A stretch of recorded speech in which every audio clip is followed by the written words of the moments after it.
Ladies and gentlemen, we'd like to welcome you all to this panel discussion organized by the Center for Conflict Studies and Humanitarian Action under the title of Gaza Between Reality and Aspirations, the International Response to Humanitarian Needs. My name is Mohammed Al-Susi, and I'm going to be moderator of this session, and I'm pleased to welcome you to this meeting, which is part of a series of events and meetings that focus on Gaza in the region. And we would like once again today to hold and host this webinar while Gaza continues to groan under the weight of an unprecedented humanitarian crisis in its history. Last month, in April 2026, the World Bank and the European Union and the United Nations issued a shocking joint report titled Rapid Damage and Needs Assessment for the Gaza Strip. And it was estimated that the level of damage is in excess of $50 billion and indicating that recovery needs could exceed 80 billion. So, of course, this is not surprising. What is surprising is that these figures are being published while Gaza is still under destruction and the collapse of basic services.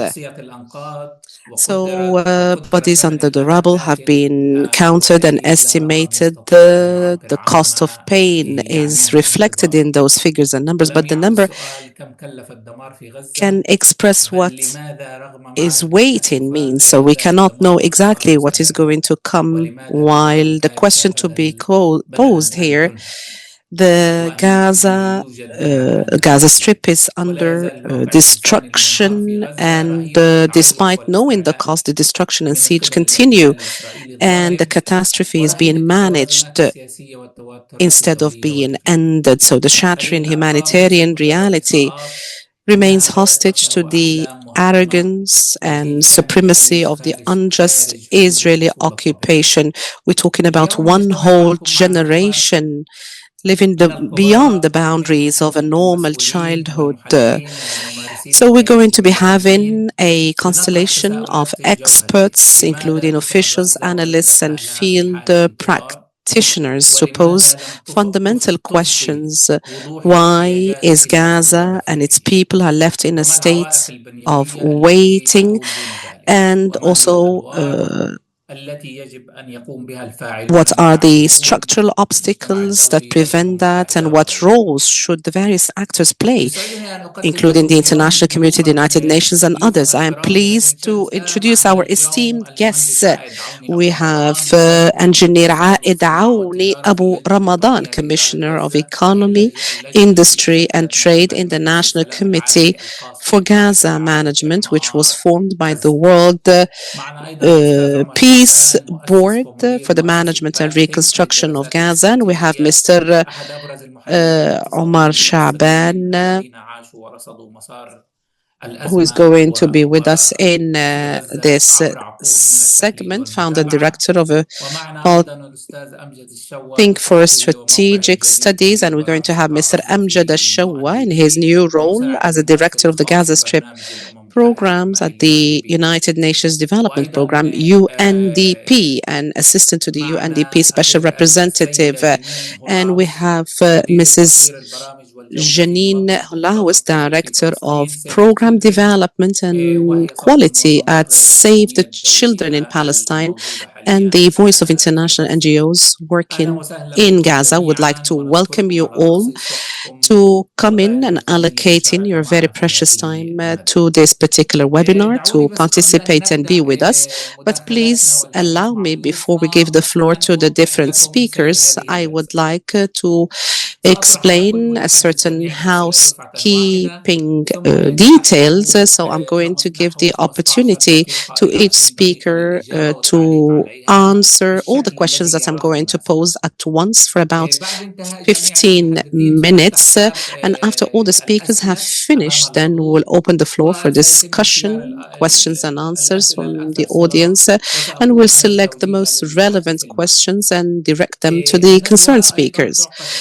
The webinar is primarily conducted in Arabic with simultaneous translation provided via Zoom platform. Therefore, participants who would like to listen to the translation can access the translation platform within the Zoom application. So should there be any issues, you can communicate with us via the chat option, and I will be able to respond to that with my colleagues at the center. So let's start now. I would like to begin our session today with our first guest, Engineer Ala Abu Ramadan, Commissioner of Economy, Industry and Trade in the National Committee for the Management of Gaza. So let's get to know our guest better. So he is one of the prominent leaders in the private sector and practitioner of economic policies. He holds the position of Commissioner for Economy, Industry and Trade in the National Committee for the Management of the Gaza Strip, and he also serves as the chairperson of the board of the Gaza Chamber of Commerce and Industry, and he previously held the position of executive director at the Palestinian Islamic Bank. Engineer Aed, let me pose the following questions. I have a number of questions, so I'm not going to be very lengthy here.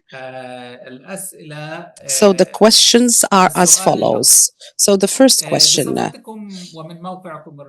as you are now in your official capacity as the Commissioner for Economy, Industry and Trade in the National Committee for the Management of Gaza, what does this level of economic destruction, as shown in the recent reports, how do you see that?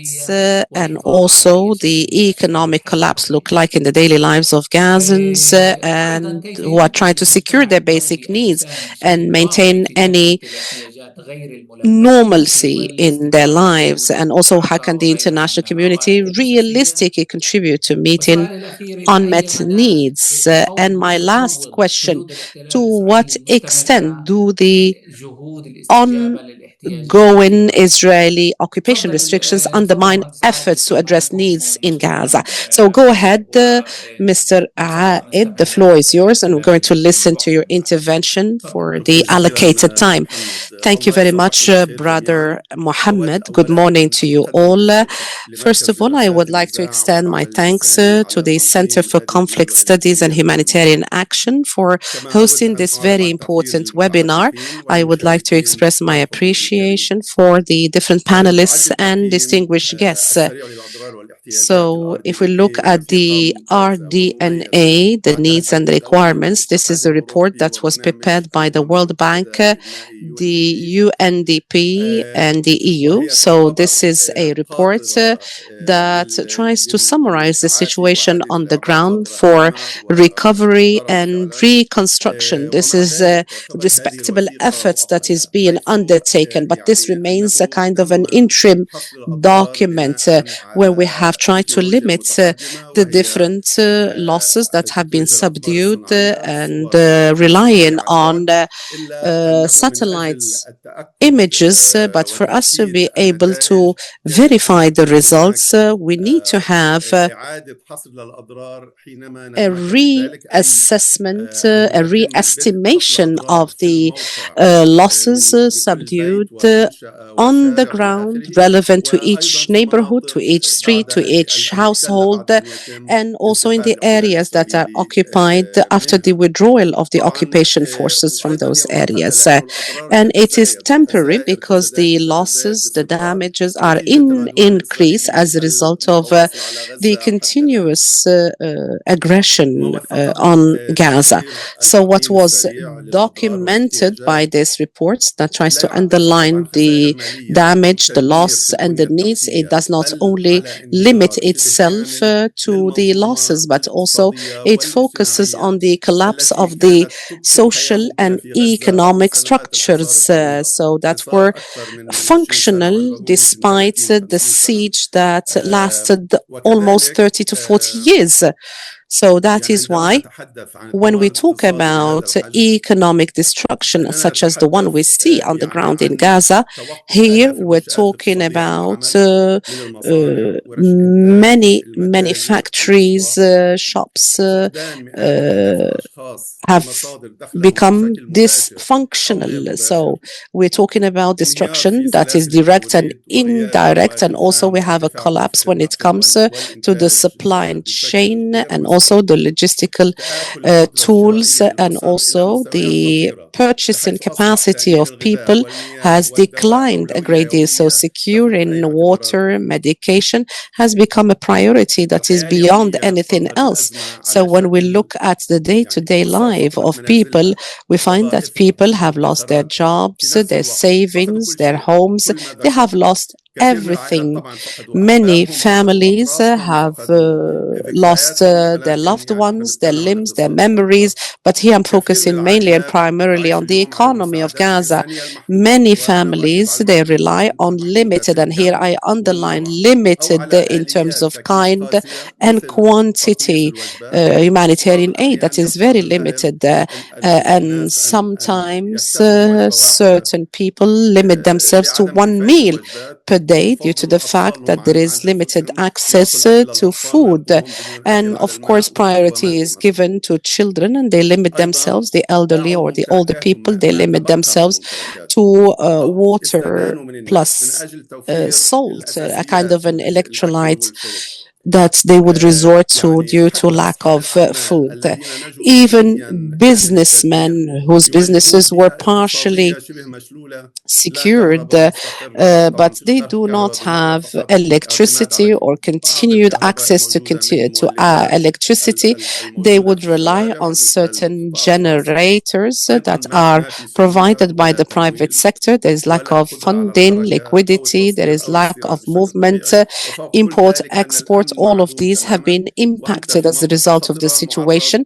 Also, there is للموت lack في of كل وقت security. وحين You're subject to death and due to the circumstances. Anytime يمكن this can happen الأخطر to you. أنه الاقتصاد في The غزة most قد يواجه dangerous ركودا parts. بالمعنى So we التقليدي do not فالحالة have the التفكك traditional الدنيوي sense of the يهدد word بفقدان of مقومات المعاش inflation, الذاتي or القادم when it إذا comes to استمر الوضع economic يعني حاليا regression هناك or نوع من no, المعاش there's a الذاتي بدون أي complete مساعدات من collapse. قبل القطاع There is a الخاص kind of a ولكن حتى هذا self التعافي البسيط الخفيف recovery, يعني small level مهدد of بالتوقف recovery. Even إذا that استمر one الوضع is الحالي threatened إلى فترة by the طويلة circumstances, and if the طبعا situation إعادة continues الإعمار as it is now. لا يمكن أن So نتكلم when عن we إعادة talk about إعمار فقط reconstruction, we مباني cannot talk about the reconstruction of ولكنها يجب buildings أن only. تكون يعني No, this should عملية استعادة also للحياة include الاقتصادية والاجتماعية والإنتاجية recovery of the والإنتاجية في economic غزة ضمن life خارطة in طريق Gaza, واضحة وعلى مراحل reproduction in وجميع هذه Gaza المراحل within يجب a أن certain تكون clear-cut مبنية roadmap that يعني is based on على a number خطط of levels معدة and حسب phases, الاحتياج based on demand specific driven plans, يعني plans لازم أن that يكون are في مناقشة مع demand الناس مع driven, المستفيدين which مع means we need to الكوميونتي have discussions with the community, with the على beneficiaries, أساس تحديد الأولويات about نحن نحتاج their لشيء كل شيء priorities. أولوية لكن أولويات Everything الأولوية in يجب Gaza أن is a تكون priority, but مبنية we على have what is احتياجات called الناس a من priority الأسفل of a إلى الأعلى priority. هناك الكثير And من this is how الخطط we سمعنا should عنها resort to such kind of plans. There are تبقى many أمريكا plans. وتبقى من هنا ومن Plans هناك come in from the ولكن US, ولا others come in واحدة from here منها and there, but تم none استشارة of أهل غزة those وسكان plans have غزة been بخصوصها delineated in فبالتالي يعني consultation with the ما people of ننوي عمله Gaza. So that is ونحن why what we الآن would like بدأنا to do, باستشارة and now that we have جميع started consulting المعنيين with the different بالتخطيط stakeholders in order to start فكما planning for أسست the هناك phases to سيكون come. 3 مراحل As I have هي said, we're زي going ما to الكل have عارف three مرحلة البداية phases. We're going الاقتصادية to have العاجلة the economic يعني هي relief تتعلق phase. This is بإعادة an الحد الأدنى emergency من النشاط relief phase الاقتصادي in order to بالأشياء regain الممكن the يعني basic needs of الإنتاجية people, the things that we يجب can إدخال start with, the السلع الأساسية minimum والمواد level, the الخام basic والوقود goods, والقيود and حتى اليوم also المواد الأساسية مثل fuel, الأكل and even when it المادة comes to the المشرب basic goods, معظمه ممنوع such يعني as يسمح food and بجزء بسيط water and drinks من and هذه so on and so الأشياء forth. للدخول Most of them are الوقود ممنوع في غزة restricted. ممنوع دخول الوقود Fuel ما فيش cannot كهرباء enter into فلك أن Gaza. There is تتخيل no يعني فبالتالي electricity. يوجد وقود بالأسواق And السوداء we have يعني also, لتر of course, لتر fuel in the الديزل black market, and the يعادل 1 liter تقريبا of diesel 20 دولار costs $20. We're talking about 1 liter of يجب في هذه diesel. المرحلة أيضا دعم And المشاريع during الصغيرة this period, والمتوسطة also, we والمبادرات have مثل ال to SMEs، support تخفيض برامج SMEs and خلق فرص micro عمل وتشغيل projects طارئ، or enterprises. ومن And ومن also, ضمنها أيضا we have الدعم، to لأنه ممكن work يعني طالما أنه نحن في on هذه these المرحلة لا projects. نستطيع بذل So, منتجات الإنتاج since we بل أن cannot have ننتج all the ونصدر، products that would ولكن enable us to نستطيع produce and يعني perhaps export, التركيز على the focus السيرفيسز nowadays والخدمات، is on these الخدمات services اللي on ممكن the ground. تنتقل So, ولا the تحتاج إلى حدود، services that زي do الخدمات not need to الاي be تي او taken or الهندسيه او transported from one place to another. يعني We're talking about التعليميه IT الى اخره. services, engineering services, ايضا and المهم في المرحله educational الاولى هو services. الفقر It في is اعاده very فتح الاسواق important in والخدمات the first الاساسيه phase is واصلاح to سلاسل النمو. launch المرحله the الثانيه هي different مرحله projects التعافي such as the المبكر. supply chain, the markets, and so on. So we have the early recovery وهنا ننتقل phase, تدريجيا من and الإغاثة إلى استعادة gradually we القدرة move الإنتاجية. طبعا from relief to يعني regaining من خلال إعادة تأهيل productivity. المناطق الصناعية And والإصلاح through the التكنولوجي ما rehabilitation أمكن. of the different commercial طبعا هذا areas يعتمد and على markets يعني وجود and انسحابات industrial areas. So, الجيش of الإسرائيلي من course, هذه المناطق، this requires the دعم withdrawal قطاعات القدرة of the السريعة على military, خلق Israeli فرص military, from عمل certain زي areas, and الزراعة، also to الصناعات create job الغذائية، opportunities in food الإنشاءات، الخدمات industries, الهندسية، reconstruction, التكنولوجيا logistical services, والعمل عن بعد كما سبق. technology, and also people to have the إنشاء آليات opportunity تمويل وضمانات to للمؤسسات work الصغيرة this والمتوسطة. from طبعا الكل في غزة home, from كبيرة distance. الصغيرة، So, المؤسسات فقدوا of جميع course, المعايير، we have to state لذلك that many يحتاجون في institutions البداية have lost إلى many of their منح للعودة capabilities. That للعمل، is why we يعني need to have العودة grants that للعمل would بصورة enable people متواصلة to go لا back تقل to في هذه work. المرحلة. So, أيضا distance الاستثمار في work البنية التحتية also. الاقتصادية الحيوية، And خصوصا also, تصميم we need خطوط to طاقة have أولية لإعادة investments الاتصالات. in the uh, المرحلة infrastructures such الثالثة as هي التنمية roads, المستدامة طبعا، water, and وهذه so on and so المرحلة forth. The third تتطلب phase is تغييرا sustainable حقيقيا في development. البيئة This الاقتصادية phase requires a والسياسية، real change بما in the يشمل رفع economic and القيود على الحركة political والتجارة، يعني environment حرية to lift كاملة any restrictions on commerce. لحركة So البضائع people should والأفراد، enjoy freedom ويكون of فترة movements طويلة on الرصيد. individuals and تمكين غزة من merchandise, الاندماج في and الاقتصاد also الإقليمي to والدولي enable أيضا، كان Gaza to ذلك ممنوعا في integrate غزة in حتى regional قبل and القرار. international دعم مشاريع markets and استراتيجية مثل economies. This الممرات was not التجارية، الموانئ something that الصغيرة، the Gazans المطار، enjoyed. So الاقتصاد also الرقمي. to work on digital بناء economy on the شبكات airport, to build دولية طويلة partnerships, الأمد قائمة international على long-term التنمية وليس partnerships فقط على based on المساعدات development and الإنسانية، not only on ومن humanitarian ضمنها aid, تشجيع and الاستثمار also to المبكر مع encourage القطاع الخاص أو investment partnerships within للقطاع the العام private أو sector and شراكة also ما the public بينهما. sector, and a partnership which is a أما إعادة PPP, الإعمار الحقيقية فهي انتقال من private-public اقتصاد يعتمد على partnership, البقاء and also to إلى have an اقتصاد قائم على economy الإنتاج that is والتشغيل والنمو. capable to produce, to grow, and so on and طبعا so في المجتمع forth. الدولي اليوم And مطالب the بالانتقال international من إدارة community الأزمات needs إلى to move معالجة from جذورها، crisis management to والمساعدات الإنسانية finding مهمة solutions to the لكن root وحدها causes غير of this كافية إذا بقيت crisis. البيئة So, التشغيلية aid is معطلة كما not هي اليوم. enough if يجدر the الإشارة different أن المجتمع structures الدولي remain فشل حتى inoperative or الآن في إجبار dysfunctional. الاحتلال The على international الانتفاذ community للقانون الدولي failed والإنساني. until now بالرغم من to ذلك force the يجب occupation استمرار to المحاولة، ويجب uphold the طالب المجتمع international الدولي أن conventions and laws يتحمل and مسؤولياته regulations, في هذا and consequently, الصدد. the international community should يعني هناك uh, مستويات يمكن للمجتمع الدولي أن shoulder the يتخذ من responsibility خلالها of these بشكل ramifications. So that is واقعي why the وفعال international community should استمرار be إصدار realistic الخدمات and وتخطي effective, المساعدات والسلع and التجارية also والإعادة القيود more بشكل pressure مستدام should be exerted ومنتظم، for the وليس entry of عبث goods, اتباع مؤقتة and أو not استثنائية through كما هو جاري exceptional اليوم. arrangements as it is the case الشيء now. الآخر And the other thing that we need to دعم focus التعافي on الاقتصادي is المبكر also to بالتوازي مع الإعادة support الإنسانية، early يعني تخصيص recovery, جزء من الميزانية الكبيرة in للإعادة addition, of الإنسانية course, والتي هي to مهمة جدا. humanitarian relief. Humanitarian relief is very توفيرها important لأجل indeed, التعافي الاقتصادي، and لأن this الناس should لا be تحتاج catered فقط for إلى for الغذاء، بل هي recovery, because الدخل people, they والعمل do والقدرة not على only الاعتماد food, على الذات. they need income, they need توفير also to تمويل rely on للمؤسسات themselves, and المؤسسات also to المحلية have والقطاع الخاص flexible باعتبارهما funding for the شريكين different أساسيين institutions في and التعافي، individuals, because والاستثمار these في would حلول play a عملية very ومبتكرة important role in the لتجاوز recovery القيود phase مثل in order العمل to العمل عن بعد، overcome restrictions. So if the crossings are closed, we can support distance work, and also the other digital platforms should also be propped up, and also to come up with alternative logistical routes and to reinforce the different local Palestinian institutions. This is very important indeed, to empower them in order to lead the recovery and reconstruction efforts.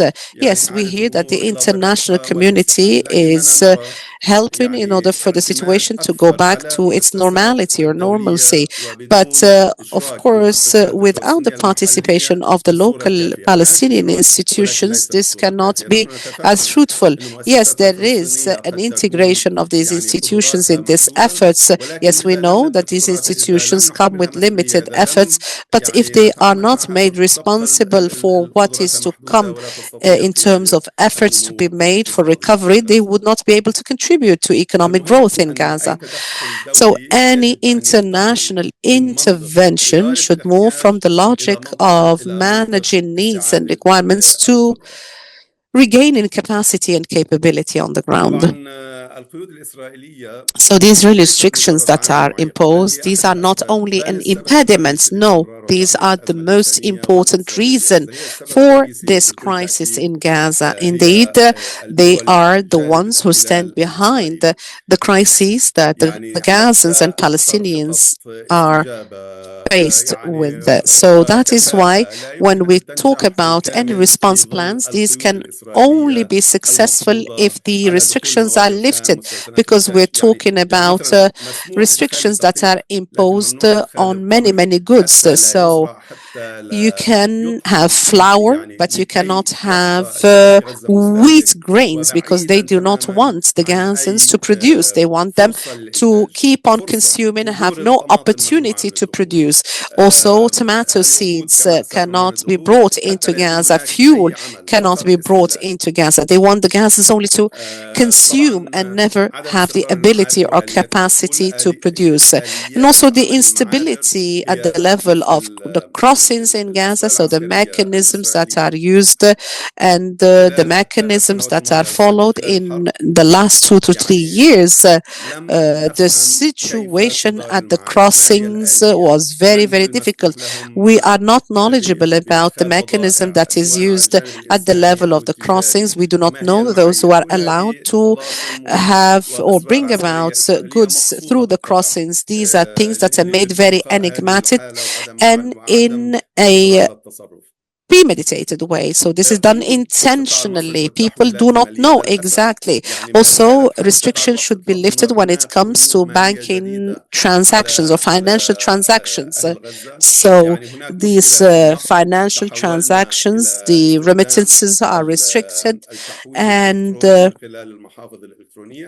we use also the different electronic portfolios, but Israel has set new restrictions, putting ceilings to the number of transactions that can be conducted.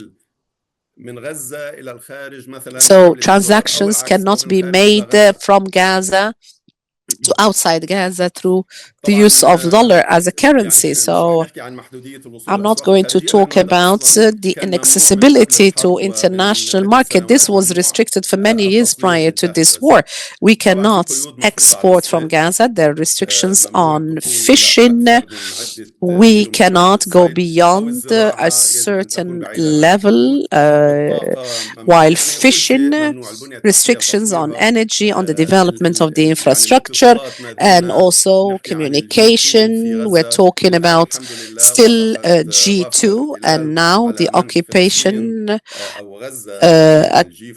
allowed Gaza to have access to G4 or 4G technology, communication technology. So we have been working on 2G technology. So we still have only 1 minute, so we're going to get back to you should you have any more things to add afterwards. So the restrictions that we're talking about, they do not only delay the recovery process, but also this is inimical to efforts to be made by the investors. So in other words, we cannot talk about a sustainable catering for the needs without dealing with the restrictions that we have in Gaza. And we have to lift those restrictions that are imposed on Gazans. What is needed is not only having humanitarian needs come to Gaza, we have to give the opportunity to Gazans to lead their lives with the dignity and in all stability. Thank you very much, Dr. Aed, for your meticulous description of the situation. It is a bleak situation, we have to say, and the reality on the ground is even much more difficult than what is being described or said about Gaza. We're talking about an 80% economic collapse. We're talking about a systematic dismantlement of all situations on the ground and all the impacts on human dignity.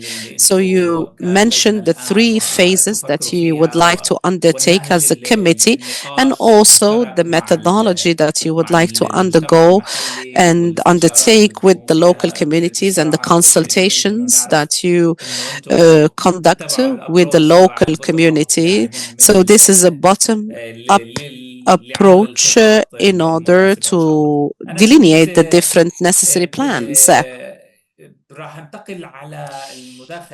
So I was moving to Dr.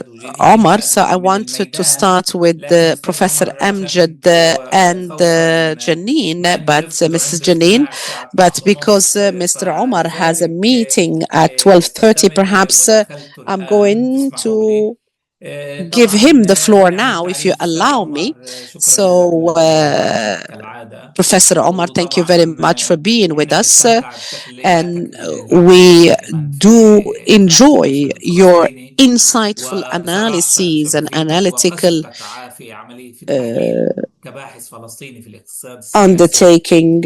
So particularly when it comes to political economy. So Professor Omar is one of the Palestinian researchers in political economy and the founder and director of the Palthink Center for Strategic Studies, an independent research center based in Gaza. So he holds degrees in economics from Egypt and development studies from the Graduate Institute of International Development Studies in Geneva. He currently resides in Cairo and he's been doing so since October 2023. So I'm going to pose questions. I have 3 questions and I would like you in 15 minutes to comment on them. So my first question, after reviewing the latest damage and needs assessment reports that was released by the World Bank, the United Nations, and the European Union. So when we talk about the scale of unprecedented and massive destruction, so, and how the international system is dealing with this situation in Gaza and Palestine as a whole. So you have been closely monitoring the trajectory of international humanitarian political response towards Gaza over many, many years. So in your opinion, this gap is fundamentally a failure of political will, or is it a complex failure of multiple factors? And the last question, so we know the different wars that Gaza has been subjected to. We have 2008, 2012, 2014, 2021, and there have always been pledges for reconstruction. But each time, the people of Gaza are left in a much more vulnerable situation than before. So what needs to change fundamentally to break this vicious circle? So the floor is yours. So first of all, good morning to you all. I am honored to be with you, and hopefully next time we will be with you and be face to face in Doha. So I وأعتقد apologize. إنه I have a سنحضر لجنة meeting كاملة with متخصصة في JICA. هذا They're الشأن. going to be meeting with the وبالأمس committee. كان في لقاء مع And الجنود yesterday there was a أيضا، meeting يعني إحنا with لم the نتوقف عن European اللقاءات Union والحديث representatives. We have عن had غزة وعن many, many فلسطين وأزمات meetings غزة الدولية، about Palestine and Gaza. Gaza is in وسأكون our hearts. صريحا And وواضحا. I'm going to be أنا candid خرجت here and في very 9 clear. أكتوبر، يعني بعد I يومين من الحرب، left Gaza فلم on the أشهد 9th of الحرب، ولكن على October, so تواصل I دائم have مع not الأهل witnessed والزملاء وكل the الزملاء war الأمريكيين. on the ground, but I am in سأبدأ continuous يعني شكرا communication دكتور with the عائد people on ورد the ground. سعيد على ما Thank you طرحه، very لكن much, Engineer مؤلم Aid. What وأعتقد you talked الواقع about أكثر is من very ذلك. painful لكن and very جوهري interesting ما indeed. هو But مفقود هو essentially الإرادة speaking, what الدولية. is missing أصبحت is an نؤمن أن international will. الإرادة الدولية لم تتدخل، So the العالم international will, the لم whole يشاهد world did not مجزرة على intervene. They مدى were عامين bystanders to this نكبت دون أن live يتدخل سوى coverage of a بالخميس. massacre. The only بعض intervention الدول was أخذتها سنة can لكي تصبح hardly be موقف أكثر mentioned. Some حبا countries, فيما it took يحدث. them a year to express a position بالماضي قبل vis-a-vis 20 what is عاما في غزة happening العراق in the past, in مرت the Iraq هناك تدخل invasion. مباشر من مراسل So the CNN first time we في had قصف a المواسم من live coverage بغداد. by a كنا دائما CNN نسمع عن مشكلة correspondent. سراييفو We used to hear about ومشكلة المجزرة Sarajevo and المجازر the في أكتوبر massacres بعد in عدة other أيام. countries. وهنا في غزة لا We used يمكن to get to العالم know أن about العالم those كله massacres يبقى days ولم يعرف after ولم they يسمع happen. ولم يرى. But now the وبالتالي situation is أول different شيء هو altogether. فقدان الإرادة So الدولية we have أثناء الحرب lack والآن. of a ثانيا will, an غياب international will. المحاسبة.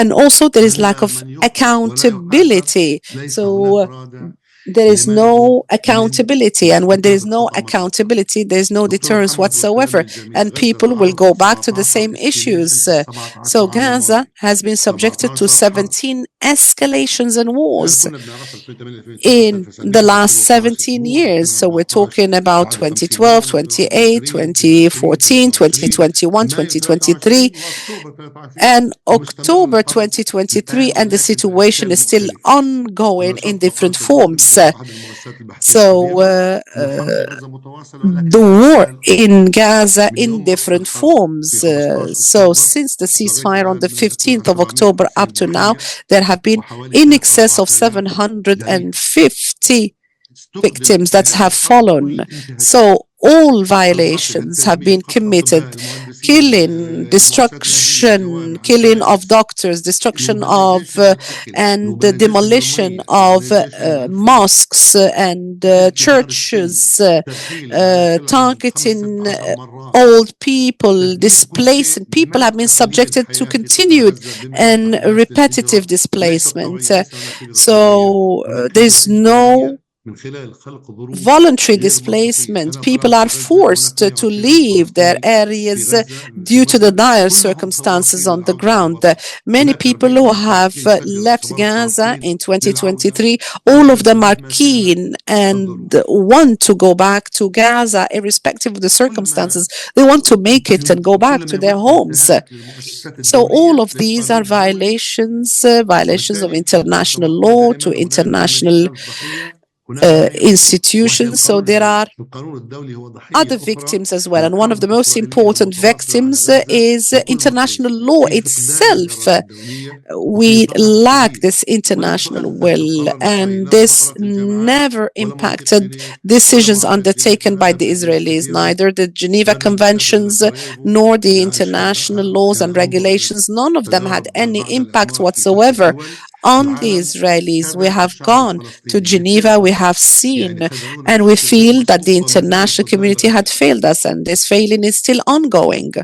وبالتالي مش And فقط consequently, الضحية we're not talking only والعشرات about آلاف المفقودين والأرامل 100,000 victims. We're والحياة talking about مؤلمة many جدا. people who are عندما lost, نقول كما قال many قائد كتلة women, الأحياء الجزائرية widows, lost their بشكل أكثر children, many مؤلم، orphans لدرجة have been the 94,000 result طفل of this مقطوعي اليد في situation. منطقة صغيرة We لا تزيد عن have 300 كيلومتر مربع، وهي 90,000 أكبر children who مساحة have في their العالم في arms التاريخ. من amputated سيهتم in a بهم؟ من very سيهتم small بترحيل geographical يتيم area.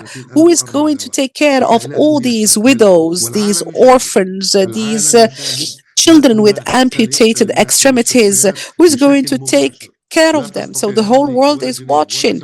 Neither Singapore, nor the US, or Geneva, or any other city or country, none of them can claim that they did not know about what was happening. Everything that was happening was known to other people, to the world. So many talk about collateral damage. They talk about what happened is justified and it is collateral damage. There have been two conferences for reconstruction in Gaza. The first one in March 2008 or 2009. The second one was in 2014.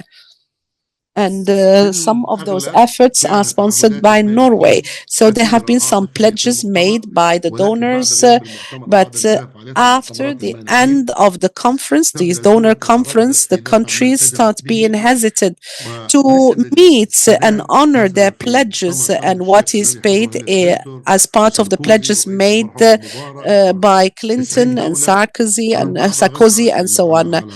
And we had like a representation of 90 countries, and Gaza was not represented.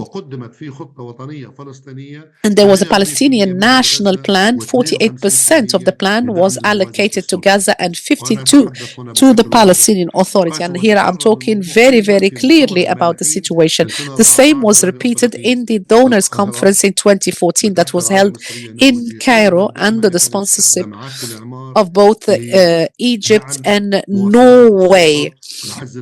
So there have been pledges to pay salaries and so on and so forth. Many countries did not honor their commitments. Some countries started funding Gaza directly, such as the state of Qatar, who started their funding in a direct manner. So the situation is much more bleak. So in the past, we used to talk about the reconstruction of Gaza. Now we need to talk about the reconstruction of the whole Middle East. So Gaza required 70 billion and Syria 216 billion. And after the war of Dubai, we have to have the reconstruction of Dubai, the reconstruction of Doha, and so on and so forth. We have to start talking about the reconstruction of the whole Middle East and not only Gaza. And Gaza is no longer considered as one of the priorities, and many countries, they want to start withdrawing. So I have an intervention about this particular point. International solidarity is no more than rhetorical solidarity. I was with a number of ambassadors in Cairo, and they are talking about the crisis of oil, unemployment in all their countries, and they're saying, how are we going to justify to our citizens that we are paying all these amounts of money for Gaza while the situation in our different countries is very difficult indeed, in the absence of job opportunities and so on and so forth. So that is why we have to find a kind of a political pathway. We are in a situation where we have neither a political pathway nor a security pathway. None of the countries that pledged to assist Gaza have come up with a concrete kind of methodology as to how they're going to respond. When we talk about Indonesia, for instance, we have 240 million citizens. They have a high level of poverty and unemployment. They were very much interactive, but taking into account the needs on the ground, these countries would find it very difficult to respond to the needs of Gaza. And Gaza is going to be left alone in this situation. And also the donors are going to say that the representation of the Palestinian is splintered. We used to talk about Gaza, Ramallah, and so on and so forth. Now we're talking about the PA and Gaza and the committee as well. And I was amongst the people who called for the establishment of this committee, and I published an article about that. And the people will say that we have a committee that is not very much in communication with the PA. It is not represented or on the ground in Gaza, so their representation is very weak. Yes, we have plans that we have set in order to start working on the ground and to meet the needs, but when it comes to the Arab world and the Western powers, they're looking for justifications in order not to do what they're supposed to do with regard to Gaza. So we're talking about 70 billion. So Syria, 216 million and 213 billion. Some countries, Arab countries, have started helping Syria because geopolitically speaking, Syria is more important than Gaza, and many countries have been called to support the new regime in Syria. We have seen, we're talking about it is much larger, 5,000 times larger than Gaza, because these countries, when they pledge and they help, they have their own interests. And when we talk about reconstruction, and as my colleague has said, there are 22 plans. Some plans have been delineated without any Palestinian presence. There was a workshop that was hosted in London in November 2023. So the four speakers were John, Michael, and Jeannette. All of them were English. They're talking about reconstruction in Gaza. This is a scandal. They're talking about reconstruction in Gaza without having any representation from Gaza. So there is no real partnership with the Palestinians. There's a private sector in Gaza and in Egypt. We meet them every now and then. But the Arab, Palestinian, or Egyptian plan that was presented on 4th of March 2025, and that was adopted by the different Arab countries and the EU, this a kind of an integration between the Palestinian and the Arab plans, and that was adopted by the Palestinian Authority. But as everybody knows, these kind of plans were set behind closed doors without consulting with the Palestinian people. I am 62 years old. My homeland is Gaza, Palestine. I cannot indicate what the needs are without consulting with the people on the ground, irrespective of how knowledgeable you are. But you cannot reflect that reality as long as you don't, since you don't live in that particular reality.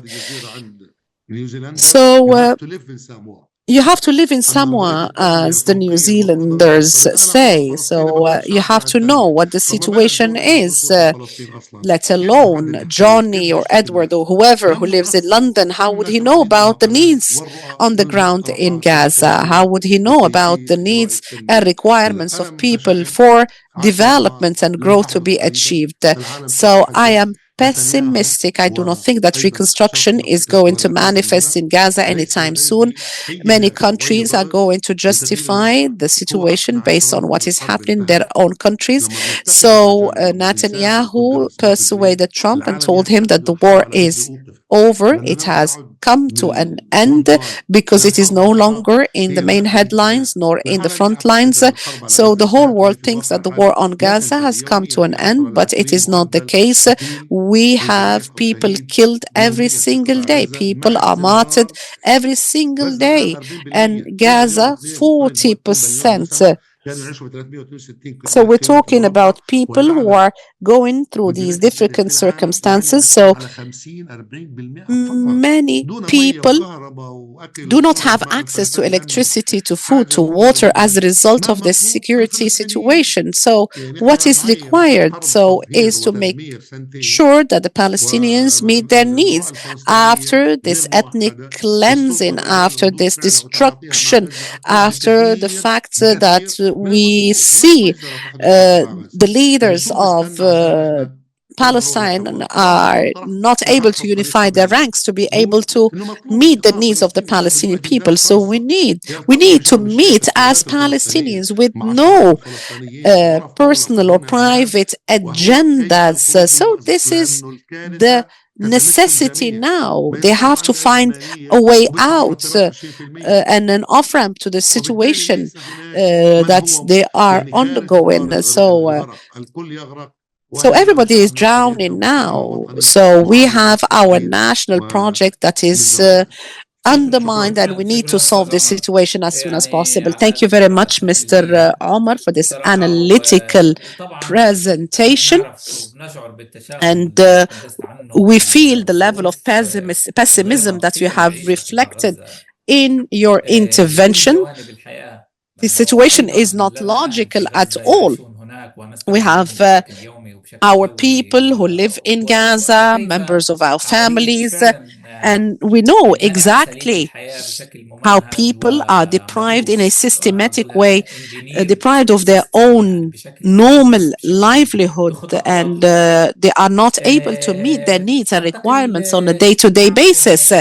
And now we would like to move to Mr. Amjad Shawa. So he is our guest.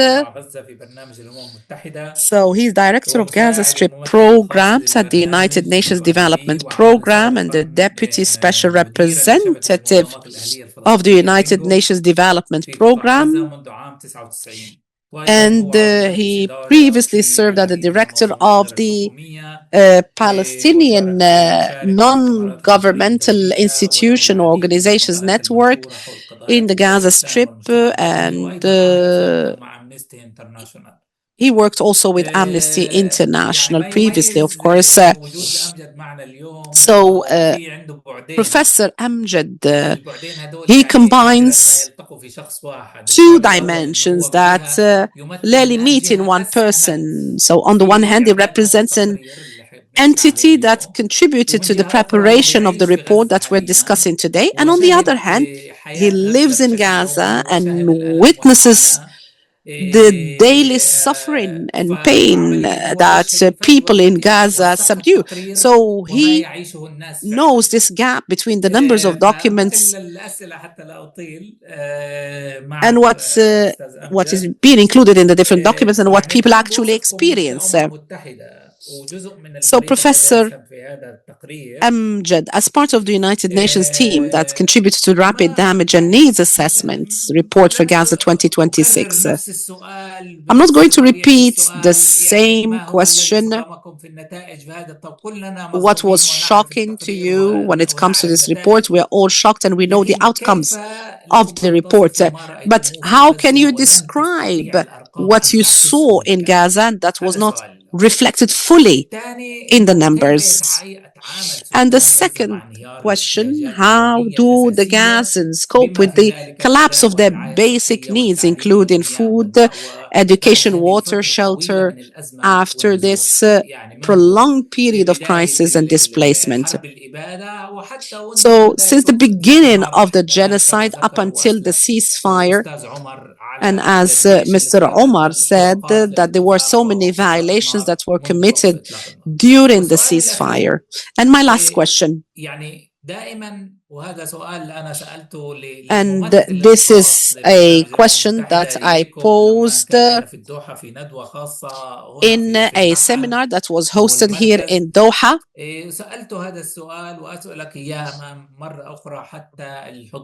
And so this program includes plans and includes also early recovery, and Gaza is in a continuous collapse.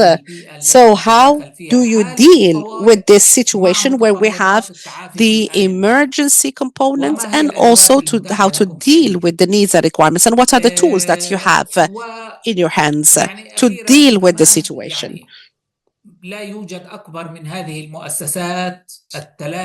So we have these three institutions that have jointly issued this report. We have the World Bank, the United Nations, and the EU. But we have to move from a written report into the interpretation of the report on the ground.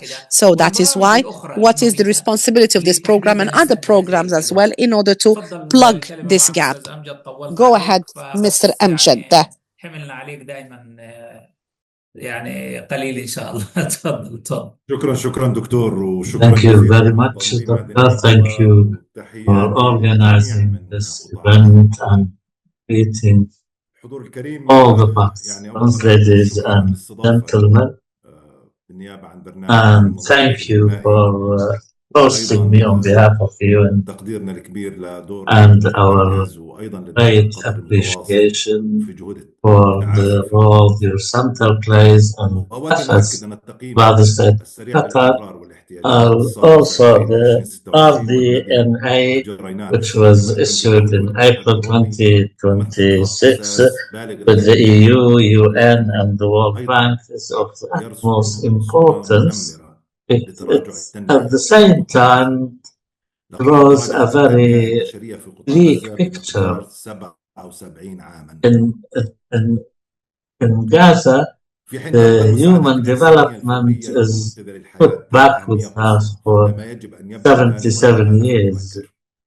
And إن the رقم 80 مليار percentage دولار المطلوب لإعمار or قطاع or غزة the هو required رقم مهول، $80 ولكن billion يجب علينا بشكل عاجل needed سد is a الفجوة بين huge الأهداف amount, but الفورية we have العاجلة to, first والتعافي of all, المبكر. and immediately يمثل fulfill حجم the زائد rapid الدمار المادي needs. في قطاع غزة The التحدي الأكثر material إلحاحا بالنسبة destruction لنا. is the most فهناك تقريبا formidable challenge 68 now. مليون طن There من is الركام 68 مغطين million tons غزة. of rubble which is إننا نواجه covering مستويات غير Gaza, مسبوقة من and we الحطام are والدمار. faced with unprecedented levels of إزالة هذا الركام rubble ليست مجرد and عملية debris. لوجستية، بل Removing all هي of that شرط is أساسي not just a مسبق لأي عملية logistical تعافي، obstacle, it's سواء a كان ذلك بتسوية precondition for المأوى any أو إصلاح البنية recovery التحتية to أو provide إعادة رأس المال shelter or البشري. to repair علاوة the على ذلك، infrastructure فإن انهيار or نظام deal with إدارة the needs of المخفيات الصلبة human بشكل capital أسوأ or صحة عامة deal with the حادة نحاول sewage جاهدين الكثير من system. أجلها،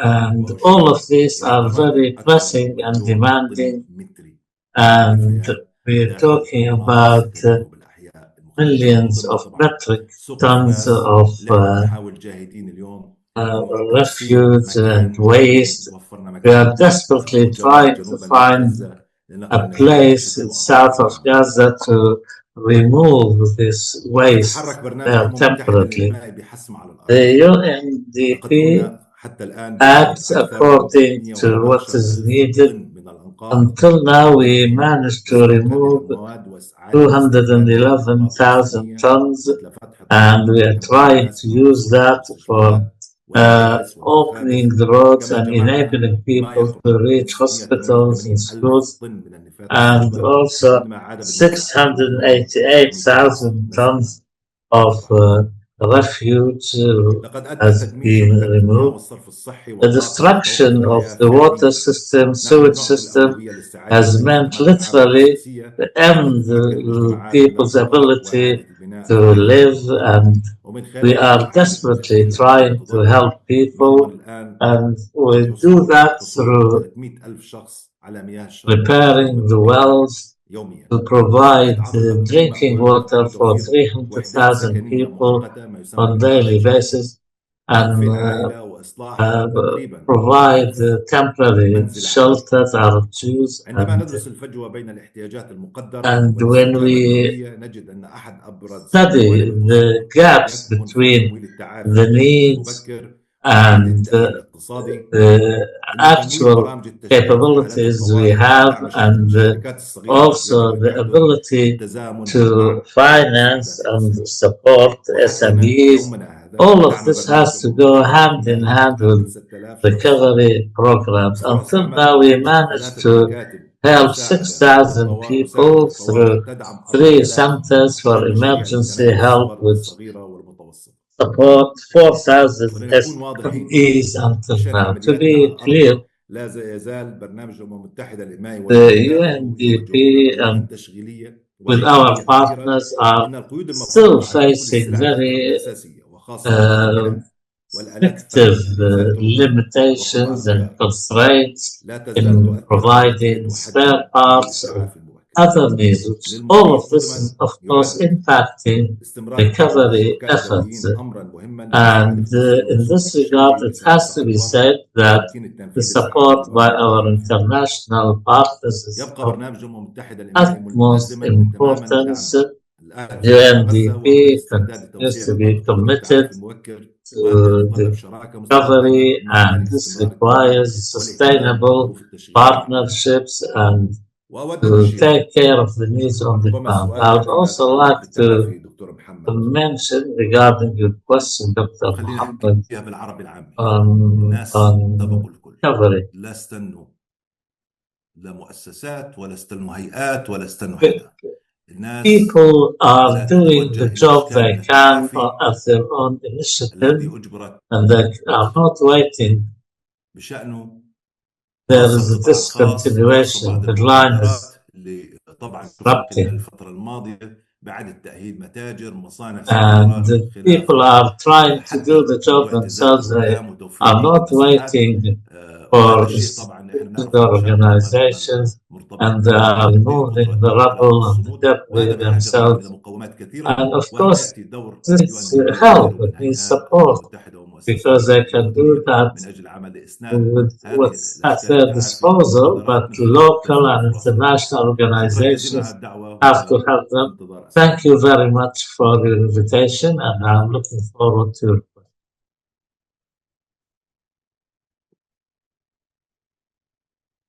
Dr. Susi is muted.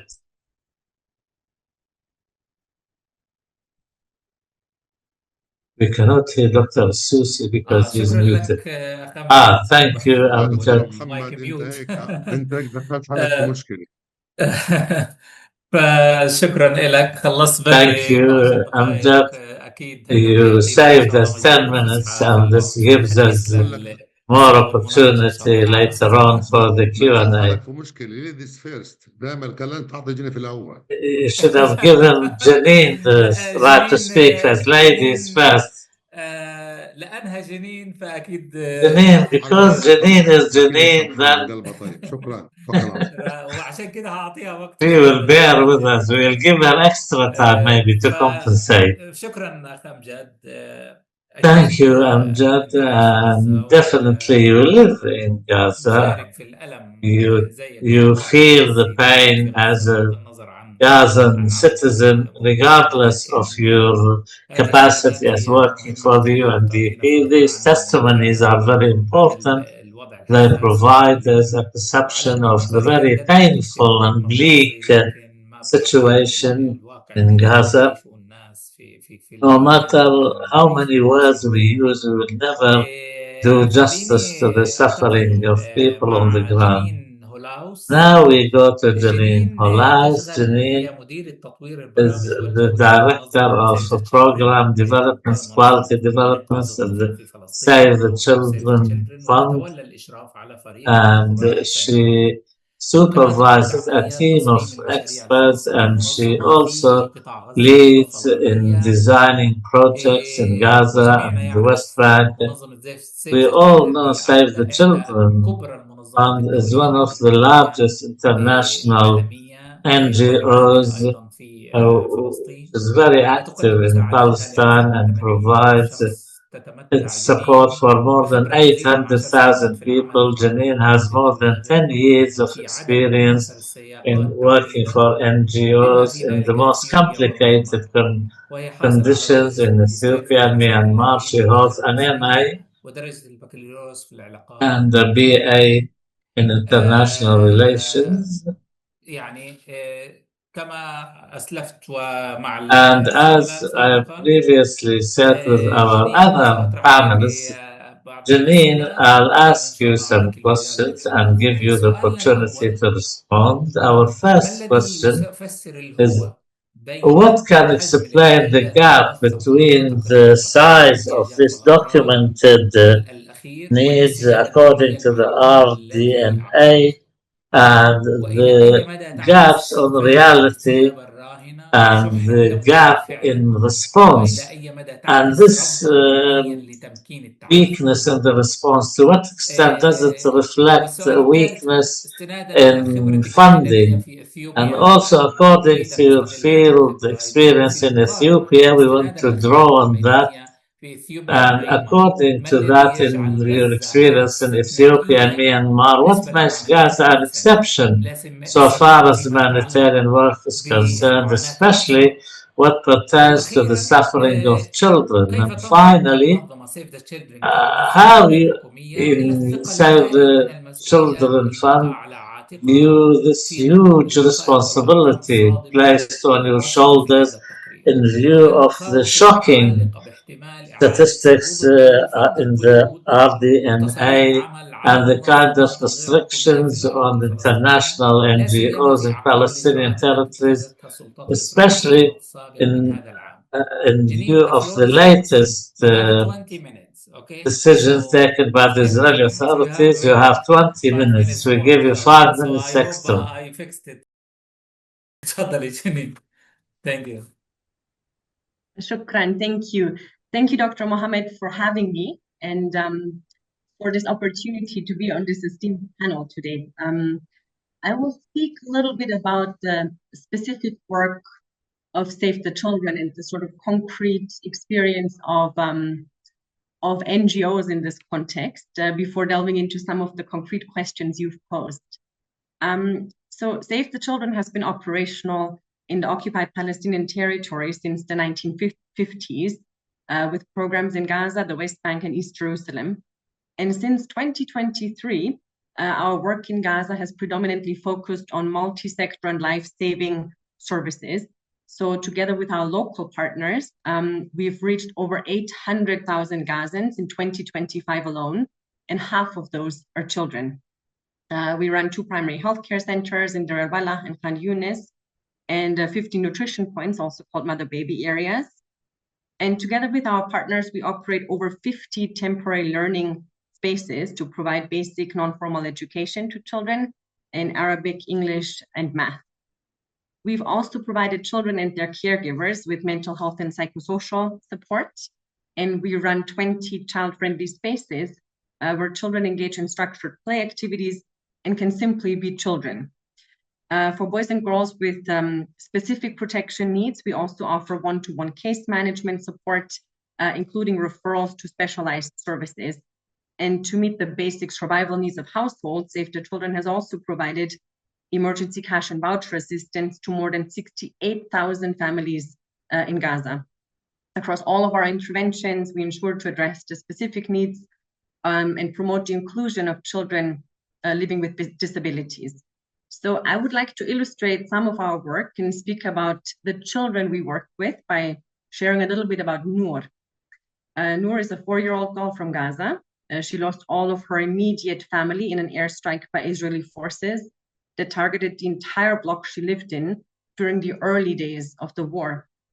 Noor was the only survivor among a death toll of about 70 people. And the airstrike blew her from her family's apartment at a height of 30 meters to the street. And she broke her 2 legs, among other injuries, on top of her pre-existing hearing and speech impairments. Her maternal grandparents took her in, and she now calls them Mama and Papa, and her uncle and aunt, brother and sister. For about 4 months, the family walked for 3 kilometers weekly to take Noor to follow-ups in the hospital.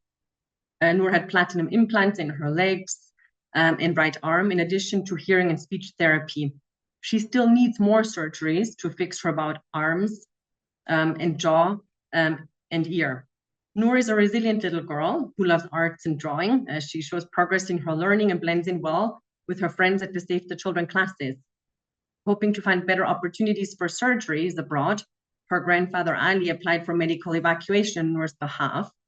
And while Noor's family was given an option for such an evacuation, unlike so many children in Gaza, her family was not in a position to pursue this for concern about the quality of care they would actually receive abroad. To this day, Noor remains without the medical care she actually urgently requires. And her story is just one of many, and it is unfolding against the backdrop of the most viable medical evacuation corridor to the West Bank and East Jerusalem remaining blocked. Most Gazan patients also fear they would not be able to return to Gaza after their treatment. So this is just one of many stories, as I've said. So the toll of the war on Gaza has been enormous, but particularly for children. And while we explore response gaps in numbers today, it is important to center the human cost in our conversation. For Save the Children, our ultimate measure of success is whether children get a fair chance in life and at life. So we focus on their survival, protection, and learning. And the collective humanitarian response in Gaza to date has been shamefully inadequate in this regard. And we must admit that the international community has failed the children of Gaza, as many of the previous speakers have also highlighted. And just to share a couple of numbers to illustrate again this massive failure. This war has cost 21,000 children their lives, with an estimated 58,000 having lost one or both of their parents. And Gaza has the highest number of amputee children per capita in the world now, as Mr. Omar has also highlighted before. And all of Gaza's children are in need of mental health and psychosocial support to process the devastation and loss that they have experienced, which no child in the world should ever have to endure. 8 months on from the ceasefire agreement, the situation remains desperate. The bombardment by Israeli forces has continued, and over 135 children have been killed since October 2025. This is absolutely unacceptable. 100,000 children aged 6 to 59 months are malnourished, and an estimated 31,000 children are at risk of dying from this malnutrition still. A staggering 700,000 boys and girls in Gaza remain without access to formal in-person education for a third consecutive year now, which means that none of them have actually stepped inside an actual proper classroom that is not a makeshift tent in years or ever in their lives. 4,000 children remain on the wait list for critical medical evacuations out of Gaza, while only a total of 3,000 out of over 18,000 people on this wait list have actually benefited from this evacuation since the Rafah crossing opened or reopened for this precise purpose. So we all have seen it. The people of Gaza have just emerged from yet another harsh winter, and I believe all of us saw that the images of the flooded tents and people in knee-deep water, completely exposed to the elements. 11 children died of hypothermia in this past winter. And with the onset of summer and rising temperatures, we have entered another public health emergency now, caused by rodent and pest infestations. So according to UN sources, 80% of 1,600 displacement sites that have been assessed in April reported rodents or pests frequently visible.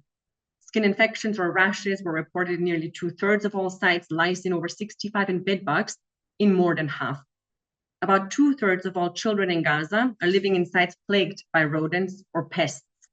Their parents often taking turns to stay awake through the night to ensure their children are protected from these bites.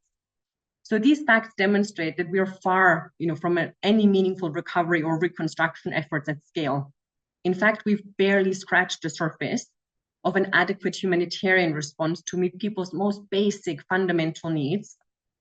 In the words of one of our Gaza staff, you cannot move on or begin to heal while living in the same place where you experienced your worst nightmares, a place that hasn't changed in months, despite the bombs not falling as intensely and agreements on a fast construction in place. Every day on my way to work, I pass by my destroyed home.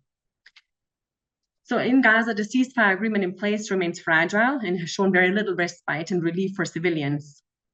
8 months after the signing of the ceasefire agreement, its implementation is failing. Israeli military activity continues on a near daily basis, including airstrikes, artillery, and naval fire across Gaza, and highly escalated near the so-called yellow line, which keeps on shifting. Airstrikes and other attacks continue to hit civilian areas, and civilian casualties continue on a near daily basis. This needs to stop, and a definitive ceasefire is the first step in a long road to recovery for Palestinian children. Now, what has made Save the Children's work in Gaza exceptionally complex is not only or predominantly a lack of funding vis-a-vis enormous need, but we've also faced persistent impediments by Israeli authorities that have slowed our response down and prevented us from achieving the required scale, scope, and the quality in program that we're actually capable of. Despite the ceasefire agreement reached in October 2025, the volume of aid entering Gaza, including food and critical non-food items like shelter supplies, hygiene kits, and medicines, has remained insufficient. This is mainly due to the complexity in obtaining Israeli approvals to bring in humanitarian supplies, especially life-saving items defined as dual use by Israeli authorities, which includes even basics like shampoo or pipes that are required for the rehabilitation of very basic infrastructure. Items like school supplies, toys, and play materials, or specialized assistive devices for children have been even harder to obtain approvals for, as they're deemed less essential. In fact, most large operational INGOs have not been authorized to bring any humanitarian supplies into Gaza since March 2025, when the previous temporary ceasefire collapsed, all while most of us had stocks of supplies in our warehouses and ready to dispatch from Egypt and from Jordan. This has forced us to rely on Gaza's local market for procurement, which is extremely limited. Since October 2025, Israeli authorities have also prevented most INGOs from bringing humanitarian personnel into Gaza to support our local teams in delivering our programs. And the basis for these restrictions has been tied to punitive new INGO registration regulations introduced by the Israeli government's Ministry of Diaspora in 2025. So this has actively impeded the humanitarian scale-up so desperately needed, even after the ceasefire agreement had been reached and the conditions would have been more conducive for delivery at scale. Beyond access of personnel and goods, the humanitarian operating space in Gaza has continued to shrink, in line with designated civilian areas west of the so-called yellow and orange lines, demarcating militarized buffer zones from civilian areas. The inaccessible parts of the Gaza Strip east of the yellow line now comprise up to 60% of the strip and encompass most of Gaza's agricultural and fertile land, including some critical infrastructure and water points. And the yellow and orange lines have also been some of the most dangerous areas for civilians and humanitarian personnel since the ceasefire agreement took place. So as I've said, Gaza has not only been the most dangerous place in the world for children, but also the most dangerous place in the world for humanitarian aid workers to operate in. As of April 2026, UN OCHA had reported the killing of at least 593 aid workers in Gaza since October 2023, including 8 since the ceasefire agreement was announced. We have seen no accountability for these deaths, just as we've seen no accountability for the thousands of civilian deaths, including those of children. So children in Gaza need the opportunity to recover and heal. The needs and best interests of Palestinian children must be at the heart of any agreement for the future of Gaza. And the right of the Palestinian people, as many of my colleagues here have already said, to self-determination is inalienable and unconditional. Reconstruction, access to basic services, and development assistance must not be made conditional on political or military objectives. So I would like to conclude in saying that as long as Gaza remains a context of impunity, and the international community keeps standing by as we witness ceasefire violations, access restrictions, and impediments to our humanitarian delivery efforts, in fact, no amount of resources can or will enable a true and ethical reconstruction effort.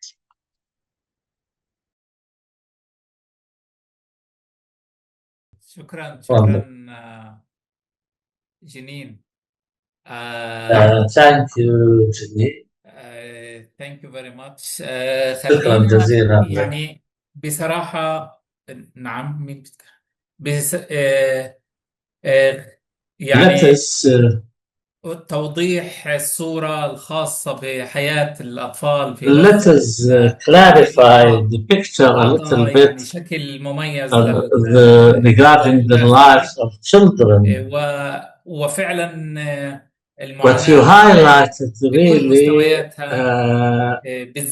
presents us this bleak picture of the suffering, and it should be an incentive for us all to continue our efforts to help the people of Gaza, and we wish you all the success in Save the Children with all your colleagues in the international NGOs who are working on the ground. Thank you very much for explaining even the restrictions and the obstacles which limit your ability, and also the material which is not allowed, and the restriction of the movements of your colleagues. Before we start the Q&A, we have taken some questions, and now the opportunity is there for those who want to pose their questions through the chat feature. We were hoping to have a bigger participating audience, and all those who can play an active role to help Gaza, support Gaza, but sometimes the time and conditions do not allow that the webinars to be in the way we like them to do. We will continue our efforts regardless, hoping that we can continue to provide the service. I have three questions. One question to Mr. Aid, one to Mr. Omar, and one to Amjad, until we get the rest of the questions. Mr. Aid, what is the minimum requirements for survivors that should be protected in Gaza and provided, so that waiting does not turn into a complete collapse and the inability of the community to recover? Thank you, Muhammad. This is a very pertinent question indeed. Unfortunately, the conditions in Gaza are a lot less than the minimum requirements for people in Gaza to live in dignity. They need, first of all, to have open crossings, freedom of movement, more funding for recovery. We all know that the Israeli restrictions on the crossings and banks, the financial and banking system are meant to push people to leave Gaza, and people will not do that voluntarily, but life in Gaza is impossible. We, as a national committee for the administration of Gaza, we see that the minimum requirements for us to enable us to do our job and the focus on Gaza has never been more than before. Today, there are international resolutions, and all the factions, the PA, they're all in agreement on this.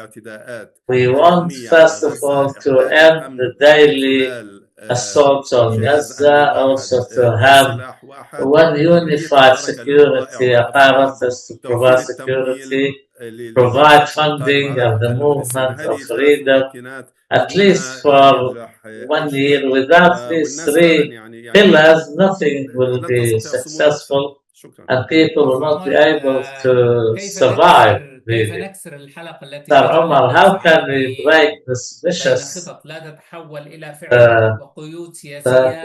of when people are in between these severe conditions and political? Sir Omar, I'm with you, yes. هو سؤال صعب ولكن الإجابة difficult question, but reply is somewhat easy. Without one unified Palestinian position, let's be frank. I like to be frank. We all have to realize that are faced with a crisis, and the PA behaves as if there is no crisis, or Hamas behaves as if there is no crisis, and here lies the tragedy, the disaster. We have to understand if you feel that you're ill health, you have to exercise or go to a doctor to get some treatment. Despite all the achievements of the Palestinian Authority, we have a lot of problems in Palestine, in Lebanon, West Bank, in Gaza. There is, even in the West Bank, there are very frightening indications. There are strikes by doctors, by judges, displacement. We have just to think that we have 120 embassies abroad and 30 ministries in the West Bank, we start thinking we are a member of the G7. The reality is totally different. The Palestinian position itself, Dr. Muhammad, many people use this division to evade their responsibilities and duties. Let's be frank. You cannot be more royalist than the king. We know what the situation. Without repairing the Palestinian Authority, without a unified Palestinian position, without elections, without anti-corruption initiatives, Switzerland has a crisis in energy or something. Many countries can have crises, but our people deserve us to make concessions. We have to have a meeting in Sharm el-Sheikh or in Cairo so that people, Palestinians from Gaza, the West Bank, and the diaspora can meet and behind closed doors under the title of how to get out of this crisis. There was a meeting on the US-Palestinian relations. Trump will be there for 3 more years, and this mentality will prevail for 3 more years. So how are we going to deal with that? How can we deal with the EU? How can we deal with the US?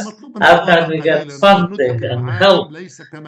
We have to be more understanding. Look how the situation changed.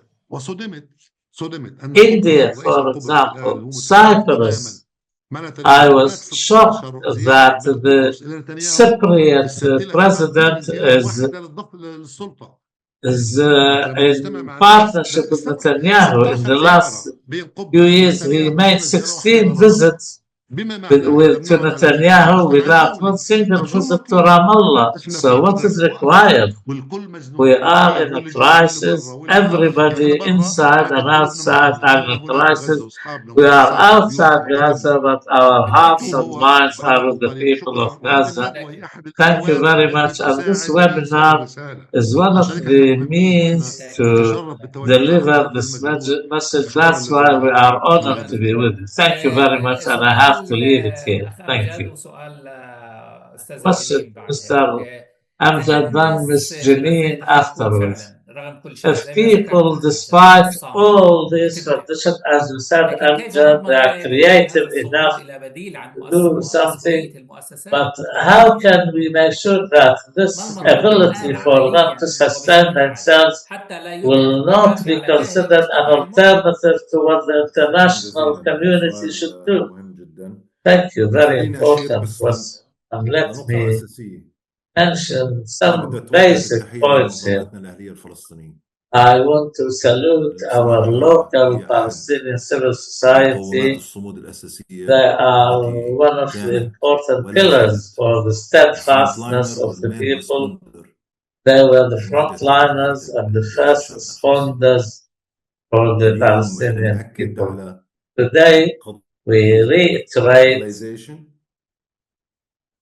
the localization aspect, and these organizations are part and parcel of the national fabric of our society, and they can play a role in recovery and in planning and implementing any such projects.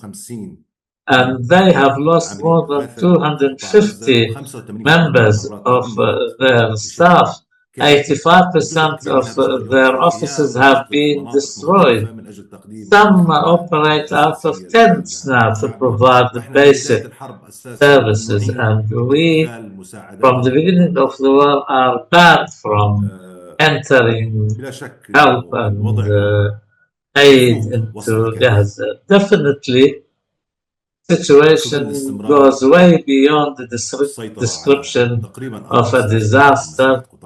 The occupation occupies more than 64% of the land, and the restrictions on the basic elements of aid entering into Gaza. Our Palestinian people, they have no choice but to stand firm and be steadfast, and this is part and parcel of sustaining their existence. But this steadfast requires tools. Without them, it's impossible. And this requires political horizon. Plans should be provided to deal with the current situation. The international organizations cannot be an alternative to Palestinian governments. There should be pressure to have this solution enable Gaza to have a chance to recover, especially that we're talking at the NDP about the importance of the young men and women and persons with special needs to be involved. And we see that Arab children have the temporary housing units, which are very simple, but they are better than tents. And we are trying to provide through them through the concept of districts can provide health and education system. And I'd also like to say that despite all these difficulties, the commitment to education, and we at the NDP are trying to provide whatever we can, even to allow for students to take their secondary school certificate tests in tents. We're talking about more than 5,000 amputees, mostly children. There were 2,000 before the war. All of these need rehabilitation centers. Most of the rehabilitation centers have been destroyed, and even wheelchairs are a major difficulty to provide them, or to provide artificial limbs is very difficult. This is an unprecedented scene, and in view of the continuing conditions, of course, we cannot replace the steadfastness with the proper help. And even this steadfastness has its limits and requires basic elements to maintain it, and also in view of the crisis in funding and the lack of the ability to enter aid. So we will stay on the side of our people always, but we have to mention these difficulties. Jeannine, a question or two, I'll add something. Save the Children is a big organization when it comes to advocacy, like Oxfam and other well-known, renowned international organizations. Your programs, in so far as advocacy is concerned, what are you doing? What efforts are you exerting to reach out or to reach to a level of sustainability, to have a permanent ceasefire, to put an end to the suffering of children, as you have just described, your efforts with the US, with the EU, what are you doing collectively as international organizations in this regard?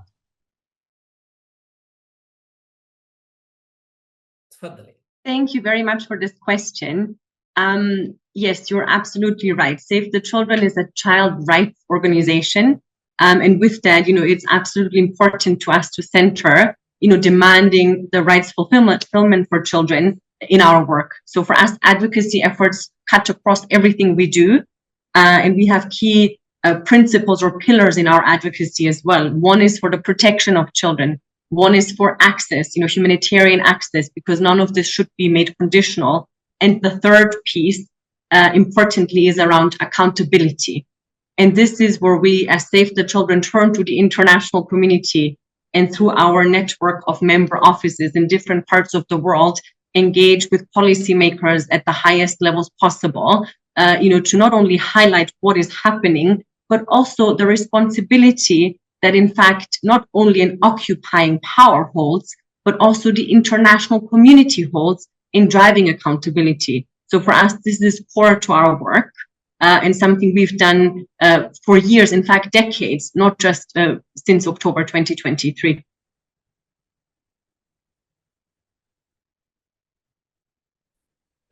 شكرا نتمنى الاستمرار في هذه الجهود Jeannine, we wish you success and the ability to continue. What you do is really very, very special and very important, and it's part and parcel of the international community's efforts in help of the people of Gaza and Palestine. Before I give you one last word, if you want to comment, we have with us also participants. We are hoping that they will join us. Amongst them, Mr. Hamad al-Bayari. He is from OCHA in Palestine.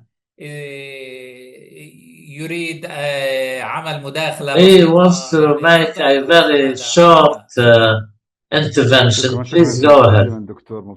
Thank you very much, Dr. Mohammed. I'm happy to be with you, and thank you for the opportunity and to meet this great panel. These are very important to hold such events and webinars to enable us to understand better and more deeply the situation, to reach some common perception or understanding. In a hurry, I just want to list a few points by way of alarm bells. The current situation, in the opinion of some, is a situation you can live with. It is, some are even thinking that all what you have to do is adapt to the current situation politically and otherwise, despite access, despite restrictions of movement, despite coordination on providing support, the humanitarian situation in Gaza is dire. Indeed, you can take hours describing it, but nonetheless, it's an extension of the previous crises. Every time there was a crisis, we used to help each other to face it. And sometimes, for example, we set programs of 10 points. At best, we managed to implement 2 or 3 points. This is the new normal, as I say, that this is the situation, and we all have to adapt to the situation and live with these restrictions. Like Mr. Omar said, that we're no longer talking about reconstruction in Gaza, but the reconstruction of the Middle East entirely. We are still in phase 1. We every day have dead and injured and martyrs, and the humanitarian needs are very pressing indeed. The restrictions are not just still there, they're even getting worse sometimes. I think in the next webinar, we must be more focused and more specialized and deal with the question, how can we as relative organizations can focus on some aspects to provide solutions rather than try and live the situation. We thank you, Hamada. We are with you, and we are part and parcel of this campaign for Palestine and Gaza. We, as a research center, will utilize our partnerships with our partners and NGOs and governments. We'll continue on this path by the will of Allah.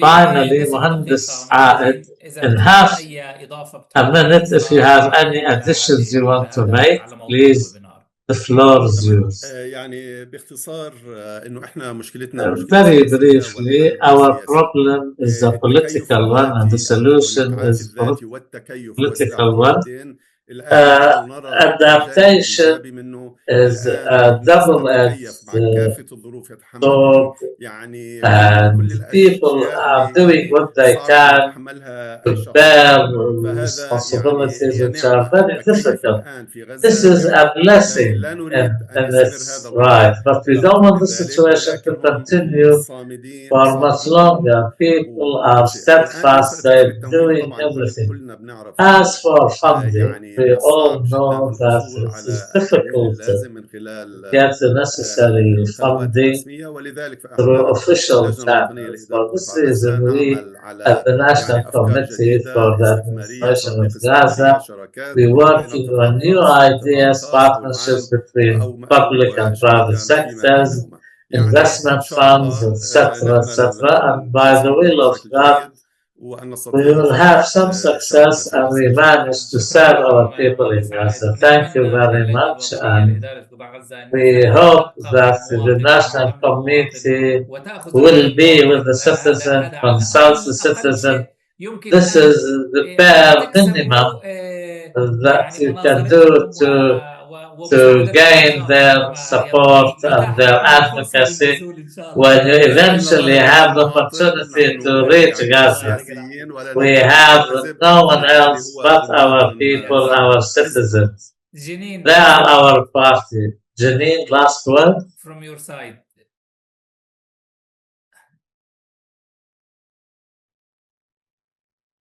آخر كلمة جنين, if you like to comment. Jeannine, would you like to comment?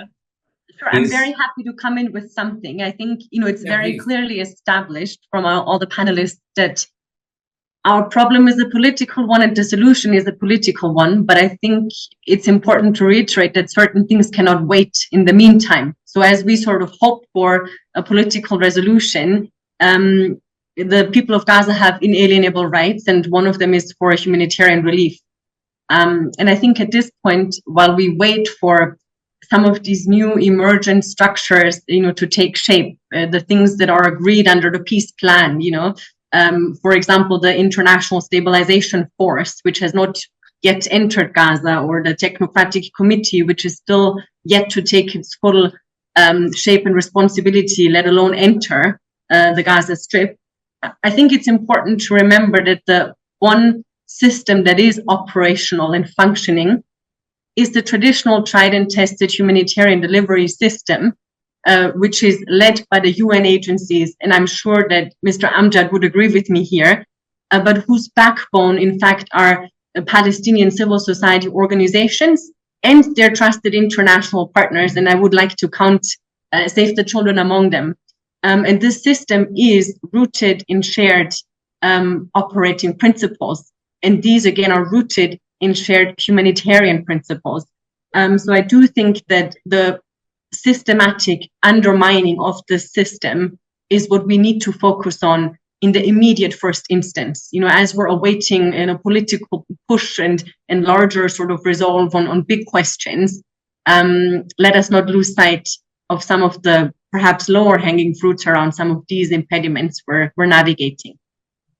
Thank you. شكرا جنين. أستاذ أمجد, آخر تعليق. Thank you, Jeannine. Mr. Amjad, last word. Thank you, Dr. Mohammed.